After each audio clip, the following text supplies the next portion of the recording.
Assalamualaikum warahmatullahi wabarakatuh. Pada kesempatan kali ini, kami dari kelompok 5 Prosper PWK akan mempresentasikan hasil diskusi kami yang bertemakan pengelolaan transportasi yang memiliki judul yaitu kemacetan yang terjadi di Kota Medan. Nah, berikut adalah anggota dari kelompok kami. Yang pertama, ada saya, Lintong Mangasi Gabriel Siombing, NIM 120220194. Nama saya Zahra Khairunisa, NIM 120220204. Nama saya Muhammad Yogi Permandasari dengan NIM 120220205. Nama saya Azhara Amalia, NIM 120220214. Nama saya Aristia Farnata, NIM 120220226. Nama saya Rika Amelia, NIM 120220228. Nama saya Ferza Jenita, NIM 120220239. Demikianlah anggota dari kelompok kami, dan selanjutnya kami akan menjelaskan materi kami. Assalamualaikum warahmatullahi wabarakatuh. Di sini kami dari kelompok 5 akan menjelaskan laporan kami yang bertema pengelolaan transportasi dengan judul kemacetan yang terjadi di Kota Medan. Di sini saya akan menjelaskan bagian latar belakang. Transportasi adalah perpindahan manusia atau barang dari suatu tempat ke tempat lainnya dengan menggunakan sebuah kendaraan yang digerakkan oleh manusia atau mesin. Transportasi sendiri dibagi menjadi 3, yaitu transportasi darat, laut, dan udara. Pada penelitian kali ini, kami mengambil studi wilayah Kota Medan. Kota Medan merupakan kota terbesar ketiga setelah Jakarta dan Surabaya. Kota Medan juga merupakan kota pelayanan seperti pendidikan, perindustrian, perdagangan, transportasi, dan lain-lain. Hal ini mengakibatkan banyaknya aktivitas yang terjadi di Kota Medan. Semakin tinggi perekonomian, maka semakin tinggi juga mobilitas transportasi yang dipengaruhi fasilitas umum dan kendaraan pribadi yang digunakan masyarakat. Dengan banyaknya transportasi darat yang dimiliki oleh masyarakat tentu saja menjadi penyebab beberapa permasalahan di beberapa wilayah. Permasalahan umum yang harus dihadapi adalah kebutuhan sarana dan tingkat kemacetan di wilayah tersebut. Di bagian 1.2 akan dibacakan oleh teman saya yaitu Rika. 1.2 yaitu tujuan dan sasaran. Tujuannya yaitu menganalisis apa saja hal yang menyebabkan terjadinya kemacetan di Kota Medan. Sasarannya adalah mengidentifikasi faktor penyebab kemacetan di Kota Medan dan mengidentifikasi kondisi jalan raya yang terjadi di Kota Medan. Selanjutnya bagian 1.3.1 ruang lingkup wilayah akan dibacakan oleh Zahra Khairunisa.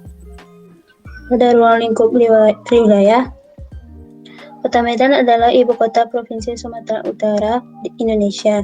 Kota ini merupakan kota terbesar ketiga di Indonesia setelah DKI Jakarta dan Surabaya, serta kota terbesar di luar Pulau Jawa. Kota Medan merupakan pintu gerbang wilayah Indonesia bagian barat dengan keberadaan Pelabuhan Belawan dan Bandar Udara Internasional Kuala Namu yang merupakan bandara terbesar kedua di Indonesia. Akses dari pusat kota menuju pelabuhan dan bandara dilengkapi oleh jalan tol dan kereta api. Medan adalah kota pertama di Indonesia yang mengintegrasikan bandara dengan kereta api berbatasan dengan Selat Malaka. Medan menjadi kota perdagangan, industri, dan bisnis yang sangat penting di Indonesia. Pada tahun memiliki penduduk sebanyak 2.500.024.321 jiwa dan kepadatan penduduk 9.522,22 jiwa per kilometer kuadrat. Bagian selanjutnya yaitu 1.3.2 ruang lingkup materi yang akan dibacakan oleh Ferza. Jadi dalam ruang lingkup materi ini terdapat lingkup materi dari kajian pengelolaan transportasi di Kota Medan meliputi daerah yang sering terjadi kemacetan, jenis kendaraan yang memenuhi kemacetan, penyebab terjadinya kemacetan, dampak dari terjadinya kemacetan. 1.4 keluaran. Keluaran ini merupakan output ataupun video yang sedang kami jelaskan berikut ini. 1.5 kerangka pikir akan dijelaskan oleh teman kami bernama Lintong. Selanjutnya adalah kerangka pikir dari penelitian ini. Yang pertama, latar belakang dibuatnya adalah Kota Medan merupakan kota terbesar ketiga setelah Jakarta dan Surabaya. Kota Medan juga merupakan kota pelayanan seperti pendidikan, perindustrian, perdagangan, transportasi, dan lain-lain. Hal ini mengakibatkan banyaknya aktivitas yang terjadi di Kota Medan. Semakin tinggi perekonomian, maka semakin tinggi juga mobilitas transportasi yang dipengaruhi fasilitas umum dan kendaraan pribadi yang digunakan masyarakat dengan banyaknya transportasi darat yang dimiliki oleh masyarakat. Berikutnya adalah tujuan dari penelitian ini, yaitu untuk menganalisis apa saja hal yang menyebabkan terjadinya kemacetan dan juga memberikan contoh program penanganan dalam mengurangi kemacetan. Dan sasaran dari penelitian ini adalah yang pertama, mengidentifikasi faktor penyebab kemacetan di Kota Medan dan mengidentifikasi kondisi jalan raya yang sering terjadi kemacetan. Selanjutnya, sasarannya adalah menganalisis program penanganan yang bisa kita lakukan untuk mengurangi kemacetan. Selanjutnya kita ke bagian bab 2, kajian kebijakan dan literatur. 2.1 tentang pengelolaan transportasi yang akan dibacakan oleh teman kami, Ari. Kajian kebijakan dan literatur. Yang pertama 2.1 pengelolaan transportasi. Dalam suatu jaringan atau fasilitas, transportasi merupakan suatu mata rantai penghubung. Hampir setiap perusahaan dari ukuran apa saja, mulai dari manajer lalu lintas yang bertanggung jawab terhadap pengelola program transportasi. Pada umumnya, perusahaan yang mempunyai 3 alternatif untuk menetapkan kemampuan transportasinya. Yang pertama yaitu armada peralatan swasta dibeli atau disewa. Kedua, kontrak khusus dapat diatur dengan spesialis transport untuk mendapatkan jasa pengangkutan. Bentuk transport ini dikenal sebagai privat, kontrak, dan common carriage, angkutan umum. Jika dilihat dari sistem logistik, terdapat 3 faktor yang memegang peranan dalam menentukan kemampuan pelayanan transportasi. Pengelolaan dan penyimpanan juga merupakan bagian integral dalam sistem logistik, tetapi tidak cocok dengan skema struktural dan komponen-komponen yang lain. Pengelolaan dan penyimpanan menembus sistem yang langsung berhubungan dengan semua aspek operasi. Penyangkut arus persediaan melalui dari antara fasilitas-fasilitas dengan arus tersebut yang hanya bergerak untuk menanggapi kebutuhan akan suatu produk atau material. Dalam arti luas, pengelolaan dan penyimpanan ini meliputi pergerakan atau movement, pengapakan dan pengemasan atau Bosrock 1995. Pengelolaan ini menimbulkan banyak sekali biaya logistik, dilihat dari pengeluaran untuk operasi, juga pengeluaran untuk modal. Semakin sedikit kalinya produk ditangani dalam keseluruhan proses, itu maka semakin terbatas dan semakin efisien arus total fisiknya. Apabila diintegrasikan secara efektif ke dalam operasi logistik suatu perusahaan, maka pengelolaan dan penyimpanan ini dapat mengurangi logistik suatu perusahaan. Maka pengelolaan dan penyimpanan ini dapat yang berkaitan dengan angkutan barang melalui sistem tersebut. Pengembangan teknik dan konsep yang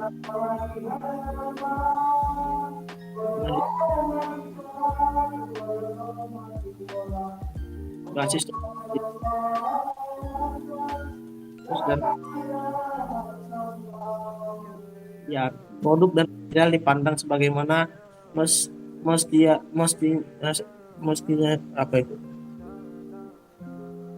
Mestinya yaitu Yaitu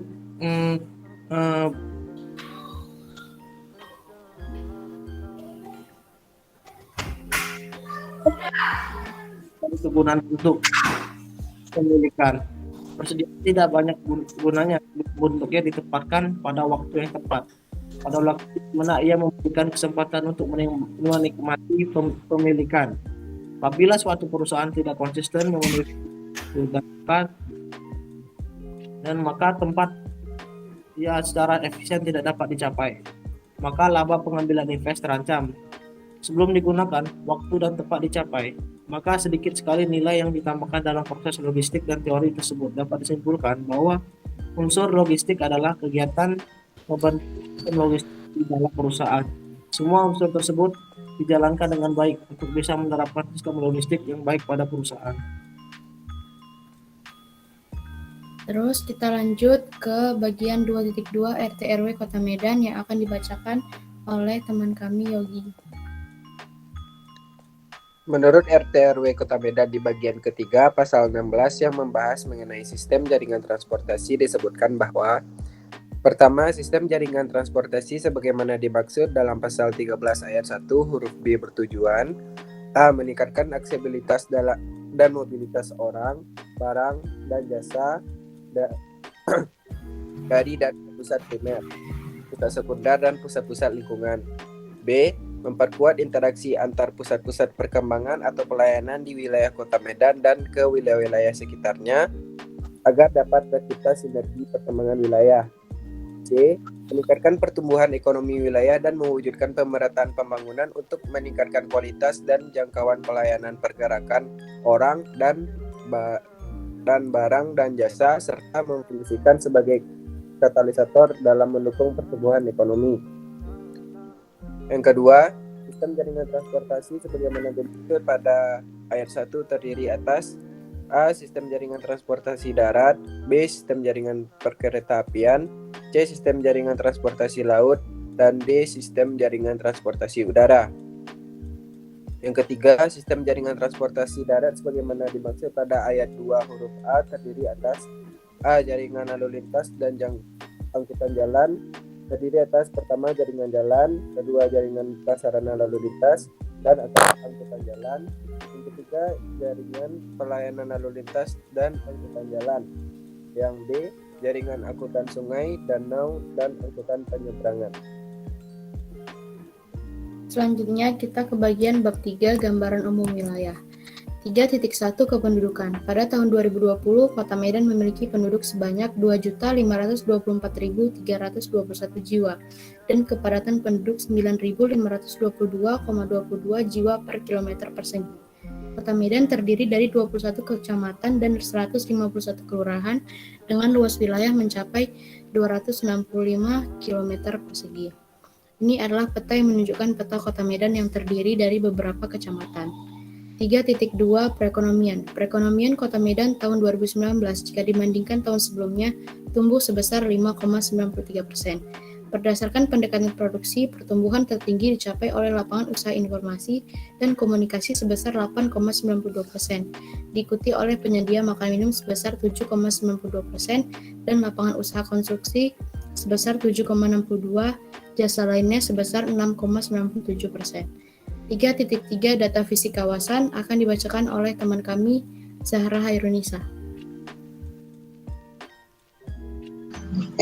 Pada data fisik kawasan, rata-rata kelembapan udara, curah hujan, penyinaran matahari, kecepatan angin, dan penguapan menurut stasiun pada tahun 2019. Pada stasiun Deli Serdang, kelembapan udara atau air sebesar 84%, curah hujan sebesar 1.884, penyinaran matahari 55,4%, kecepatan angin 0,96, dan penguapan 3,8. Selanjutnya untuk stasiun BMKG wilayah 1 Belawan, Tanjung Merawa atau KNIA melihat Pinang Sori, Gunung Sitoli, dan Sidamani bisa terlihat pada tabel. Kemudian pada bagian 3.4 infrastruktur akan dibacakan oleh teman kami Lintong. Selanjutnya pada infrastruktur Medan belakangan ini berkembang sangat pesat. Bahkan di beberapa sektor, perkembangan infrastruktur kota terbesar ketiga di Indonesia ini bisa dibilang lebih unggul dari kota-kota besar lainnya. Untuk infrastruktur jalan, ada jalan tol Belawan Medan Tanjung Merawa yang disingkat jadi Jalan Tol Belmera. Jalan tol ini mulai beroperasi pada tahun 1986 yang membentang sejauh 34 km. Jalan tol ini menghubungkan Pelabuhan Belawan ke Medan dan Tanjung Merawa. Saat ini juga ada banyak proyek infrastruktur di ibu kota Provinsi Sumatera Utara ini yang sedang dikerjakan, termasuk di dalamnya proyek jalan tol Trans Sumatera, jaringan jalan tol sepanjang 2.818 km yang nantinya akan menghubungkan kota-kota di Pulau Sumatera, mulai dari Lampung hingga Aceh. Selanjutnya di bagian bab 4, analisis strategi dan program.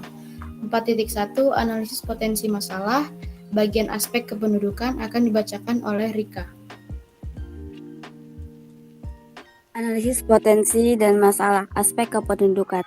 Pendudukan Kota Medan memiliki ciri penting yaitu yang meliputi unsur agama, suku, etnis, budaya, dan keragaman atau plural adat istiadat. Hal ini memunculkan karakter sebagian besar penduduk Kota Medan bersifat terbuka. Secara demografi, Kota Medan pada saat ini juga sedang mengalami masa transisi demografi.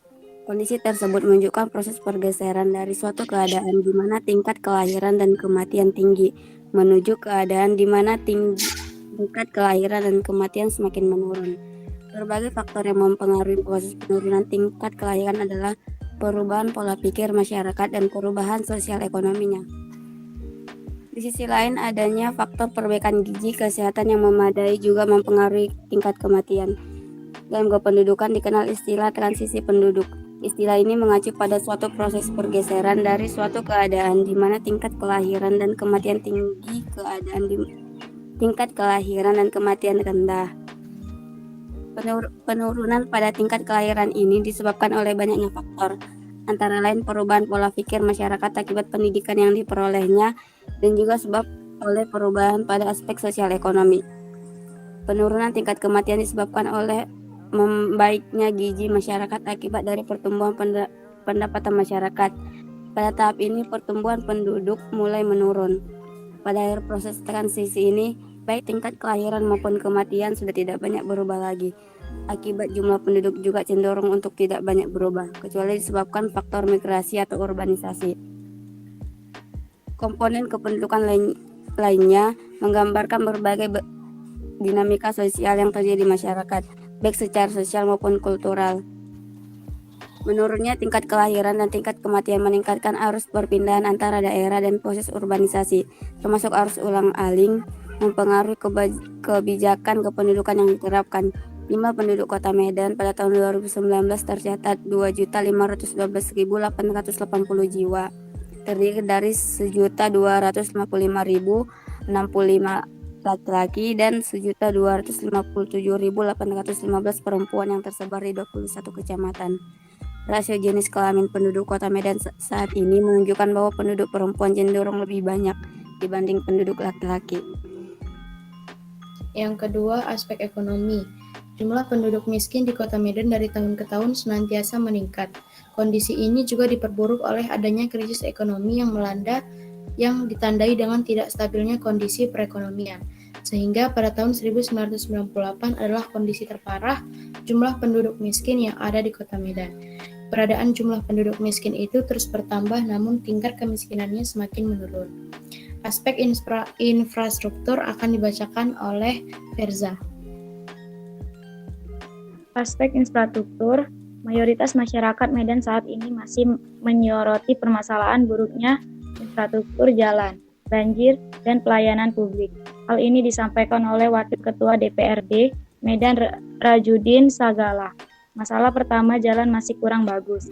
Lalu drainase, hujan sebentar Medan ini terus digenangi air. Bahkan banjir dan layanan publik, ujar Rajudin.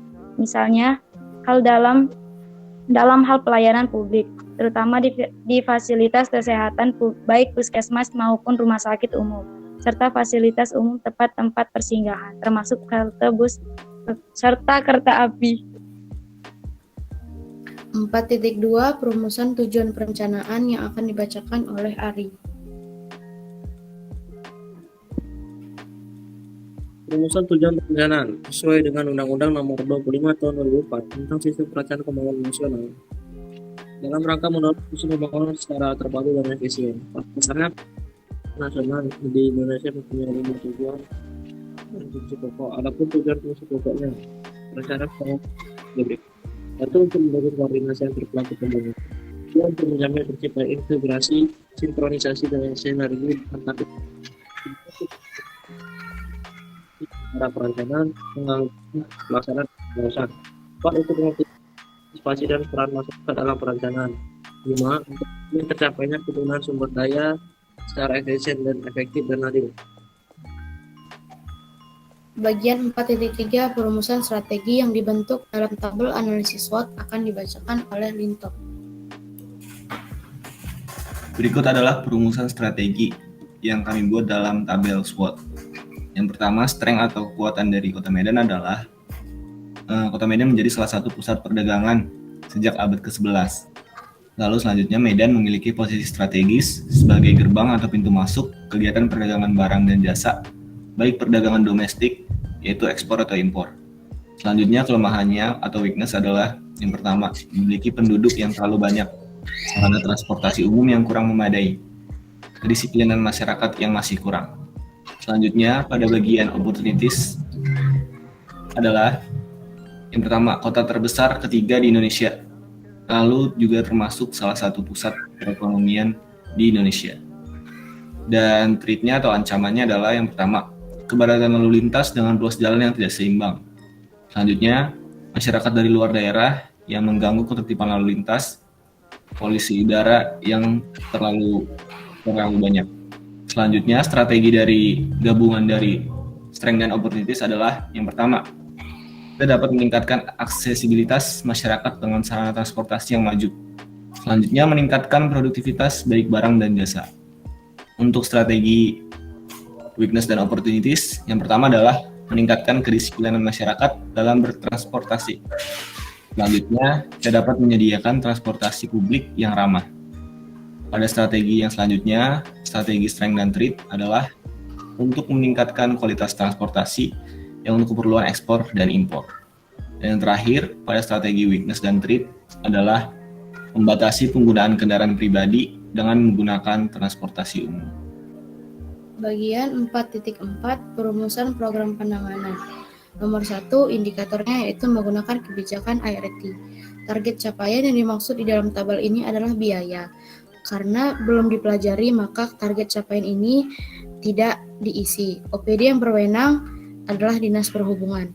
Yang kedua, membangun trotoar, OPD yang berwenang Dinas Pekerjaan Umum. 3, memperbaiki atau memperluas jalan, OPD berwenangnya Dinas Pekerjaan Umum juga. Kemudian yang untuk melakukan sosialisasi tentang keselamatan dalam berkendara ada Dinas Perhubungan. Yang kelima, menjalankan program 3-in-1 Kepolisian dan Dinas Perhubungan. Bab 5, kesimpulan akan dibaca oleh Yogi.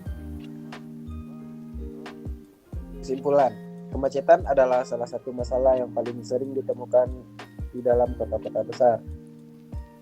Kemacetan juga dinilai sebagai salah satu hal yang paling mengganggu kenyamanan masyarakat dalam berkendara. Maka dari itu, kami ingin mengambil topik kemacetan ini sebagai bahan penelitian untuk dibahas lebih lanjut. Kemacetan tidak bisa dipisahkan dengan transportasi darat dan juga infrastruktur, jalan raya, dan lain-lain. Maka di sini kami menuliskan beberapa program penanganan dalam menghadapi kemacetan tersebut. Selanjutnya, di halaman lampiran, desain survei akan dibacakan oleh Rika.